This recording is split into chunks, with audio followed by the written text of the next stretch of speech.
This is Kamwocha, one of the largest, most congested informal settlements in Uganda's capital city, Kampala.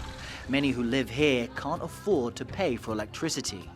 Homes are built largely out of mud with tin roofs. Very few have windows. So even during the day, these residents are living in the dark. Some use candles and flashlights, but those can be expensive. One group has come up with a cheap and simple solution, and it starts with a water bottle. The Daylight Project is a community innovation project. This is a non-profit organization providing a free source of light during daylight hours. Tom Kizito is a volunteer installing these solutions. The idea is to use local and affordable materials to create the lights. Huge amounts of plastic bottles lying all over the slum are collected. The bottle is then filled with water. A bit of bleach is added to help keep algae from growing, and then it's inserted into a hole in the sheet metal of the roof and secured with silicone. Now look at the impact this has. A simple hole in the roof would only light one small area of a room, but the sunlight distributed through this plastic bottle filled with water lights up the entire room. The Daylight Project was created by Jennifer King, a Canadian who lives in Kampala. She recognized the problem and wanted to make a difference. Tom Kizito tells us in this community, the group's installed over 50 water bottle lights and more than 360 in the wider Kampala area. We caught up with Kizito as he and his team were on their way to install more. We are taking you to one of the house which needs this light, our technology. Me, I've carried all the equipment. I've carried the drill, I've carried the silicone, I've carried the light, the bottle light. Therefore, I think the installation will go on well because we are here in this community some time back, but due to the demand of the people, they requested us to come back and do more installation. Yeah, we are going to see the room where we are going to put the light. This is the room which we are going to install. As you see, it is having a total darkness. After preparing the unit, one of the members of Kizito's team, Hassan, makes the climb to the tin roof. He's very cautious, making sure every step counts so he doesn't fall. When we are climbing on the top of the roof, sometimes the roof is, we may find it when it is old, the iron sheets are old, but the owner wants the light. Me as a technician, I have to make sure that I place the light such that it can receive light. But the roofing is at times old.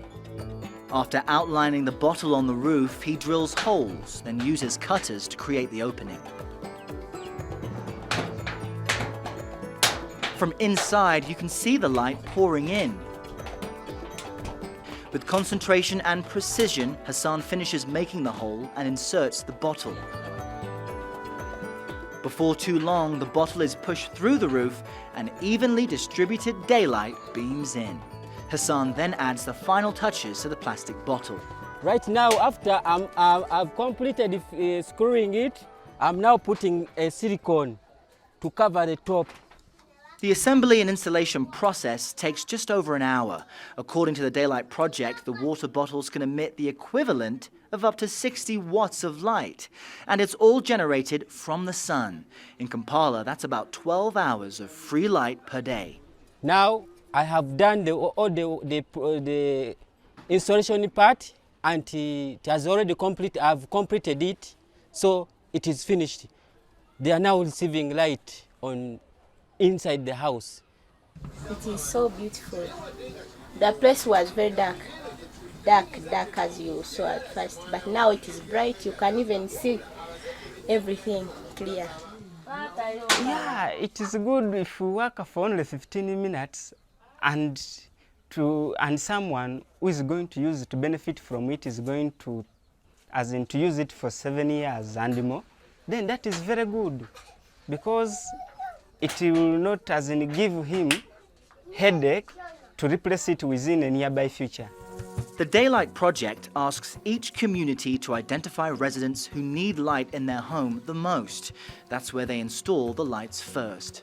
Yeah, most of the communities, they are very happy to see that now they can access brightness within their rooms. And that is why in most cases, whenever we go in a new area, like here, when we had just come here, we installed on the one light and people were like, wow, wow. After realizing that the technology can also do what? Can also work. After an installation, neighbors often approach Kizito with questions. She's asking me that when are we coming back to give her also the light? Because she requested us to give her the light some good time back, but because of time and because of the many areas that we are working in, we couldn't manage to come back. But right now she's asking me that when are we planning again to come back and give her the light. We shall train you on how to construct this light. We shall give you actually the advantages of this light, of using this light, everything, yeah. The Daylight project, which receives private funding, says it costs just under $1 to make these water bottle lights. They give them to residents for free, and they can last up to 7 years, they say. We always have workshops with communities. We train them, we teach them on how to construct, on how to install these lights. And we tell them also the benefits which they can get after using this light, daylight. These water bottle lights are also used in other places where electricity is unaffordable or unavailable, like Brazil and in the Philippines. But for this community in Kampala, Kizito says the project is helping many people in need see a brighter future. We are trying to improve the lives of the people, but not as in the aspect of providing, say, medicine. For us, we are providing, as in we are improving the condition of the people in terms of providing light to them, especially to those people who don't access light, such that their lives can also do what? Be improved. I have that passion of serving the community. Even when I'm not being paid by the community, but I have passion to serve the people who are in bad conditions, because we need to improve their conditions also. So I'm very happy. I feel well to serve the people. I feel very, very happy after seeing that the light has worked for someone. Because at times you go into a room when it is totally dark. And after installing and you see that really your light that you've provided, it has worked out. Really, I feel also very happy that our technology is doing some great work. Next, we meet a team from UNICEF using solar technology to power portable computers for rural communities.